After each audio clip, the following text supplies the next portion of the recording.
जय माता दी। श्री शिवाय नमस्तुभ्यम। ओम नमः शिवाय। आध्यात्मिक कथाएं चैनल की तरफ से आप सभी को चैत्र मास नवरात्रि की बहुत बहुत शुभकामनाएं। आज चैत्र मास नवरात्रि का तीसरा दिन है और आप सभी सुनेंगे श्री दुर्गा सप्तशती पाठ अध्याय 3 और 4 की कथा। माँ भगवती की कृपा आप सभी पर और आप सभी के परिवारजनों पर सदा सर्वदा ही बनी रहे। इसी मंगल कामना के साथ ये प्रेम भाव भक्ति से रसपान करते हैं श्री दुर्गा सप्तशती पाठ का। तो एक बार प्रेम से बोली माँ भगवती दुर्गा की जय, अम्बे माता की जय। सेनापतियों सहित महिषासुर का वध। महर्षि मेधा ने कहा, महिषासुर की सेना नष्ट होती देखकर उस सेना का सेनापति चिछुर क्रोध में भरकर देवी के साथ युद्ध करने के लिए आगे बढ़ा। वह देवी पर इस प्रकार बाणों की वर्षा करने लगा मानो सुमेर पर्वत पानी की धारा बरसा रहा हो। इस प्रकार देवी ने अपने बाणों से उसके बाणों को काट डाला तथा उसके घोड़े व सारथी को मार दिया। साथ ही उसके धनुष और उसकी अत्यंत ऊंची ध्वजा को काट कर नीचे गिरा दिया। उसका धनुष कट जाने के पश्चात उसके शरीर के अंगों को भी अपने बाणों से भीत दिया। धनुष, घोड़े और सारथी के नष्ट हो जाने पर वह असुर ढाल और तलवार के लेकर और देवी की तरफ आया। उसने अपनी तीक्ष्ण धार वाली तलवार से देवी के सिंह के मस्तक पर प्रहार किया और बड़े वेग से देवी की बाईं भुजा पर वार किया। किंतु देवी की बाईं भुजा को छूते ही उस दैत्य की तलवार टूटकर 2 टुकड़े हो गई। इससे दैत्य ने क्रोध में भरकर शूल हाथ में लेकर उस भद्रकाली देवी की ओर फेंका। देवी की ओर आता हुआ वह शूल आकाश से गिरते हुए सूर्य के समान प्रज्वलित हो उठा। उस शूल को अपनी ओर आते हुए देखकर देवी ने भी शूल छोड़ दिया और महाअसुर के शूल के 2 टुकड़े कर दिए और साथ ही महाअसुर के प्राण भी हर लिए। चिछुर के मर जाने पर देवताओं को दुख देने वाले चामर नामक दैत्य हाथी पर सवार होकर देवी से लड़ने के लिए आया और उसने आने के साथ ही शक्ति से प्रहार किया। किंतु देवी ने अपनी हुंकार से ही उसे तोड़कर पृथ्वी पर डाल दिया। शक्ति को टूटा हुआ देखकर दैत्य ने क्रोध से लाल होकर शूल को चलाया, किंतु देवी ने उसे भी काट दिया। इतने में देवी का सिंह उछलकर हाथी के मस्तक पर सवार हो गया और दैत्य के साथ बहुत ही तीव्र युद्ध करने लगा। फिर वह दोनों लड़ते हुए हाथी पर से पृथ्वी पर आ गिरे और दोनों बड़े क्रोध से लड़ने लगे। फिर सिंह बड़े जोर से आकाश की ओर उछला और जब पृथ्वी की ओर आया तो उसने पंजे में चामर का सिर धड़ से अलग कर दिया। क्रोध से भरी हुई देवी ने शिला और वृक्ष आदि की चोटों से उदग्र को भी मार दिया। कराल को दांतों, मुक्कों और थप्पड़ों से चूड़ कर डाला। क्रोध हुई देवी ने गदा के प्रहार से उद्यत दैत्य को मार गिराया। भिंदीपाल के वास्कल को बाणों से, ताम्र तथा अंधक को मौत के घाट उतार दिया। तीनों नेत्रों वाली परमेश्वरी ने त्रिशूल से उग्राशय, उग्रवीर और महाहनु नामक राक्षसों को मार गिराया। उसने अपनी तलवार से बिडाल नामक दैत्य का सिर काट डाला तथा अपने बाणों से दुधर और दुर्मुख राक्षसों को यमलोक को पहुंचा दिया। इस प्रकार जब महिषासुर ने देखा कि देवी ने मेरी सेना को नष्ट भ्रष्ट कर दिया है, तो वह भैंसे का रूप धारण कर देवी के गढ़ों को दुख देने लगा। उन गढ़ों में कितनों को उसने मुख से प्रहार में, कितनों को खुरों से, कितनों को पूंछ से और कितनों को सींगों से, बहुतों को लड़ने के वेग से, अनेकों को सिंहनाद से, कितनों को चक्कर देकर और कितनों को श्वास वायु के झोंके से पृथ्वी पर गिरा दिया। वह दैत्य इस प्रकार गढ़ों की सेना को गिरा देवी के सिंह को मारने के लिए दौड़ा। इस पर देवी को बड़ा गुस्सा आया। उधर दैत्य भी क्रोध में भरकर धरती को खुरेदने लगा तथा सींगों से पर्वत को उखाड़ उखाड़ कर धरती पर फेंकने लगा और मुख से शब्द करने लगा।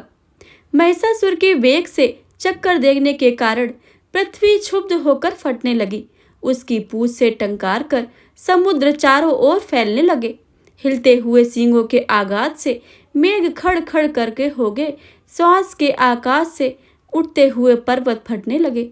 इस तरह क्रोध से भरे हुए राक्षस को देखकर चंडिका को और भी क्रोध आ गया और उसे मारने के लिए क्रोध में भर गई। देवी ने पाश फेंककर दैत्य को बांध लिया और उसने बन जाने पर दैत्य का रूप त्याग कर और सिंह का रूप बना लिया। जो ही देवी उसका सिर काटने के लिए तैयार हुई कि उसने पुरुष का रूप बना लिया, जो कि हाथ में तलवार लिए हुए था। देवी ने तुरंत ही अपने बाणों के साथ उस पुरुष को उसकी तलवार सहित बींध डाला। इसके पश्चात वह हाथी के रूप में दिखने लगा और अपनी लंबी सूंड से देवी के सिंग को खींचने लगा और गर्जन करने लगा। देवी ने अपनी तलवार से उसकी सूंड काट डाली। तब राक्षस ने एक बार फिर भैंसे का रूप धारण कर लिया और पहले की तरह चर अचर जीवों सहित समस्त त्रिलोकी को व्याकुल करने लगा। इसके पश्चात क्रोध से भरी हुई देवी बारंबार उत्तम मधु का पान करने लगी और लाल लाल नेत्र करके हंसने लगी। उधर बलवीर तथा मद में क्रोध हुआ दैत्य भी गरजने लगा। उसने सींग से देवी का पर्वत को फेंकने लगा। देवी अपने बाणों से उसके फेंके हुए पर्वत को चूर करने लगी। बोली, ओ मूढ़, ओ दुष्ट, जब तक मैं मधुपान कर रही हूँ तब तक तू गरज, और उसके पश्चात मेरे हाथों तेरी मृत्यु हो जाने पर देवता गरजेंगे। महर्षि मेधा ने कहा कि यूं कहकर देवी उछलकर उस दैत्य पर जा चढ़ी और उसको अपने पैर से दबाकर शूल से उसके गले को आघात किया। देवी के पैर से दबने पर दैत्य अपने दूसरे रूप में अपने मुख से बाहर होने लगा। अभी वही आधा ही बाहर निकला था कि देवी ने अपने प्रभाव से उसे रोक दिया। वह जब आधा निकला हुआ कि दैत्य युद्ध करने लगा तो देवी ने अपनी तलवार से उसका सिर काट दिया। इसके पश्चात सारी राक्षस सेना हाहाकार करती हुई वहां से भाग खड़ी हुई और सब देवता अत्यंत प्रसन्न हुए तथा ऋषि महाऋषि सहित देवी की स्तुति करने लगे। गंधर्व राजगान करने लगे तथा अप्सराएं नृत्य करने लगी। तो यह था तीसरा अध्याय। आप सुनिए चौथा अध्याय, इंद्र आदि देवताओं द्वारा देवी की स्तुति। महर्षि मेधा बोले, देवी ने जब पराक्रमी दुरात्मा महिषासुर को मार गिराया और असुरों की सेना को मार दिया, तब इंद्र आदि समस्त देवता अपने सिर तथा शरीर को झुकाकर भगवती की स्तुति करने लगे। जिस देवी ने अपनी शक्ति से यह जगत व्याप्त किया है और जो संपूर्ण देवताओं तथा महर्षियों की पूजनीय है, उस अंबिका को हम भक्ति पूर्वक नमस्कार करते हैं। वह हम सबका कल्याण करे। जिस अतुल प्रभाव और बल का वर्णन भगवान विष्णु, शंकर और ब्रह्मा जी भी नहीं कर सके, वही चंडिका देवी इस संपूर्ण जगत का पालन करें और अशुभ भय का नाश करें। पुण्य आत्माओं के घरों में तुम स्वयं लक्ष्मी के रूप में हो और पापियों के घर में तुम अलक्ष्मी रूप में हो तथा सत्कुल में उत्पन्न होने वालों के लिए तुम लज्जा रूप में होकर उनके घरों में निवास करती हो। हम दुर्गा भगवती को नमस्कार करते हैं। हे देवी, इस विश्व का पालन करो। हे देवी, हम तुम्हारे अचिंत्य रूप को किस प्रकार वर्णन करें।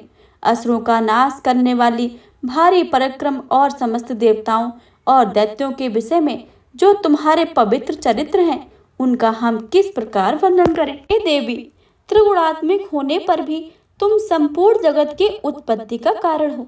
हे देवी, भगवान विष्णु, शंकर आदि किसी भी देवता ने तुम्हारा पार नहीं पाया है।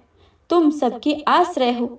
यह संपूर्ण जगत तुम्हारा ही अंश रूप है, क्योंकि तुम सबकी आदिभूत प्रकृति हो। हे देवी, तुम्हारे जिस नाम के उच्चारण से संपूर्ण यज्ञों में सब देवता तृप्ति लाभ करते हैं, वह स्वाहा तुम ही हो। इसके अतिरिक्त तुम पितरों की तृप्ति का कारण हो, इसलिए सब आपको स्वधा कहते हैं। हे देवी, वह विद्या जो मोक्ष को देने वाली है, जो अचिंत्य महाज्ञान स्वरूपा है, तत्वों के सार को वश में करने वाले, संपूर्ण दोषों को दूर करने वाले, मोक्ष की इच्छा रखने वाले मुनिजन जिसका अभ्यास करते हैं, वह तुम ही हो। तुम बाड़ी रूप हो और दोष रहित ऋग तथा यजुर्वेदों की एवं उद्गीत और सुंदर पदों के पाठ वाले साम वेद का आश्रय रूप हो। तुम भगवती हो। इस विश्व की उत्पत्ति एवं पालन के लिए तुम वार्ता के रूप में प्रकट हुई हो और तुम संपूर्ण संसार की पीड़ा हरने वाली हो। हे देवी, जिसके सारे शास्त्रों को जाना जाता है वह मेधा शक्ति तुम ही हो, और दुर्गम भव सागर से पार करने वाली नौका भी तुम ही हो।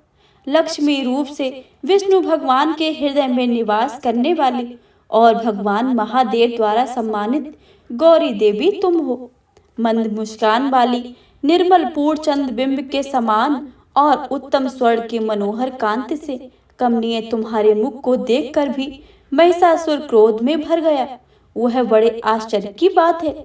और हे देवी, तुम्हारा यही मुख जब क्रोध से भर गया तो उदय काल के चंद्रमा की भांति लाल हो गया और तनी हुई भौहों के कारण विकराल रूप हो गया। उसे देखकर भी महिषासुर के शीघ्र प्राण नहीं निकल गए। यह बड़ी ही आश्चर्य की बात है। आपके कुपित मुखों के दर्शन करके भला कौन जीवित रह सकता है। हे देवी, तुम हमारे कल्याण के लिए प्रसन्न हो। आपके प्रसन्न होने से इस जगत का उद्भव होता है, और आप क्रोध हो जाती हैं तो कितने ही कुलों का सर्वनाश हो जाता है। यह हमने अभी अभी जाना है कि जब तुमने महिषासुर की बड़ी सेना को देखते ही देखते मार दिया है। हे देवी, सदा उद्भय देने वाली तुम जिस पर प्रसन्न हो जाती हो वही देश में सम्मानित होते हैं कि धन यश की वृद्धि होती है। उनका धर्म कभी भी शिथिल नहीं होता और उनके यहाँ अधिक पुत्र पुत्रियों और नौकर होते हैं। हे देवी, तुम्हारी कृपा से ही धर्मात्मा पुरुष प्रतिदिन श्रद्धा पूर्वक यज्ञ करता है और धर्मानुकूल आचरण करता है और उसके प्रभाव से स्वर्ग लोक में जाता है, क्योंकि तुम तीनों लोकों में मनवांछित फल देने वाली हो। हे माँ दुर्गे, तुम स्मरण करने पर संपूर्ण जीवों के भय को नष्ट कर देती हो और स्थिर चित्त वालों के द्वारा चिंतन करने पर उन्हें और अत्यंत मंगल देती हो। हे दरिद्र दुख नाशनी देवी, तुम्हारे सिवा दूसरा कौन है। तुम्हारा चित्त सदा दूसरों के उपकार में लगा रहता है। हे देवी, तुम शत्रुओं को इसलिए मारती हो क्योंकि उनके मारने से दूसरों को सुख मिलता है, और चाहे नरक में जाने के लिए चिरकाल तक पाप करते रहो, किंतु तुम्हारे साथ युद्ध करके सीधे स्वर्ग को जाता है, इसलिए तुम उनका वध करती हो। हे देवी, क्या तुम दृष्टिपात मात्र से समस्त असुरों को भस्म नहीं कर सकती?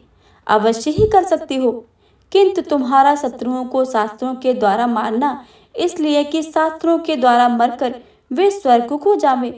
इस तरह से देवी, उन शत्रुओं के प्रति तुम्हारा विचार उत्तम है। हे देवी, तुम्हारे उग्र खड़ग की चमक से और त्रिशूल की नोक की कांति की किरणों से असुरों की आंखें फूट नहीं गई। उसका कारण यह था कि वे किरणों से शोभामान तुम्हारे चंद्रमा के समान आनंद प्रदान करने वाले सुंदर मुख को देख रहे थे। हे देवी, तुम्हारा शील बुरे वृतांत को दूर करने वाला है, और सबसे अधिक तुम्हारा रूप, जो ना तो कभी चिंतन में आ सकता है और ना किसी दूसरों से कभी तुलना की जा सकती है। तुम्हारा बल व पराक्रम शत्रुओं को नाश करने वाला है। इस तरह तुमने शत्रुओं पर भी दया की प्रकट की है। हे देवी, तुम्हारे बल की किसके साथ बराबरी की जा सकती है, तथा शत्रुओं को भय देने वाला इतना सुंदर रूप और किसका है। हृदय में कृपा और युद्ध में निष्ठुरता, यह दोनों बातें वाली देवी तीनों लोकों में केवल तुम ही हो। हे माता, युद्ध भूमि में शत्रुओं को मारकर तुमने उन्हें स्वर्ग लोक में पहुंचाया है। इस तरह तीनों लोकों की रक्षा की है, तथा उन उन्मत्त असुरों में से जो भय था उनको भी तुमने दूर किया है। तुमको हमारा नमस्कार है। हे देवी, तुम शूल तथा खड़ग से हमारी रक्षा करती हो, तथा घंटे की ध्वनि और धनुष की टंकार से भी हमारी रक्षा करो। हे चंडिके, आप अपने शूल को घुमाकर पूर्व, पश्चिम, उत्तर तथा दक्षिण दिशा से हमारी रक्षा करो। तीनों लोकों में जो तुम्हारे सौम्य रूप है और घोर रूप है, उनसे हमारी रक्षा करो, तथा इस पृथ्वी की रक्षा करो। हे अंबिके, आपके कर पल्लवों में जो खड़ग, शूल और गदा आदि शास्त्र शोभा पा रहे हैं, उनसे हमारी रक्षा करो। महर्षि बोले कि इस प्रकार सब देवताओं ने जगत माता भगवती की स्तुति की और नंदन वन में पुष्पों तथा गंध अनुलेपों द्वारा उनका पूजन किया, और फिर सबने मिलकर जब सुगंधित व दिव्य धूपों द्वारा उनको सुगंधित निवेदन की, तब देवी ने प्रसन्न होकर कहा कि हे देवताओं, तुम सब मुझसे मनवांछित वर मांगो। देवता बोले, हे भगवती, तुमने हमारा सब कुछ कार्य कर दिया है, अब हमारे लिए कुछ भी मांगना बाकी नहीं रह गया, क्योंकि तुमने हमारे शत्रु महिषासुर को मार डाला। हे महेश्वरी, तुम इस पर भी दया कोई वरदान देना चाहती हो तो बस इतना वरदान दो कि जब जब हम आपको स्मरण करें तब तब आप हमारी विपत्तियों को हरने के लिए हमें दर्शन दिया करो। हे अम्बिके, जो कोई भी तुम्हारी स्तुति करे तुम उनको वित्त, समृद्धि और वैभव देने के साथ ही उनके धन और स्त्री आदि संपत्ति बढ़ाएं और सदा प्रेम से उन पर प्रसन्न हो। महर्षि बोले, हे राजन, देवताओं ने जब जगत के लिए तथा अपने लिए इस प्रकार प्रश्न किया तो बस तथास्तु कहकर देवी अंतर ध्यान हो गई।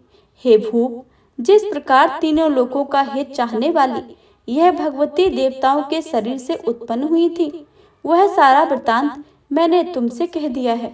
और इसके पश्चात दुष्ट असुरों तथा शुंभ निशुंभ का वध करने और सब लोगों की रक्षा करने के लिए जिस प्रकार गौरी देवी के शरीर से उत्पन्न हुई थी, वह सारा वृतांत यथावत वर्णन करता हूँ। तो यह था आज का अध्याय। इससे आगे की कथा आप आने वाले अध्याय में अवश्य ही सुनिएगा। अगर आपको वीडियो अच्छी लगे तो वीडियो को लाइक करें, शेयर करें, कमेंट बॉक्स में जय माता दी लिखना बिल्कुल भी मत भूलिएगा।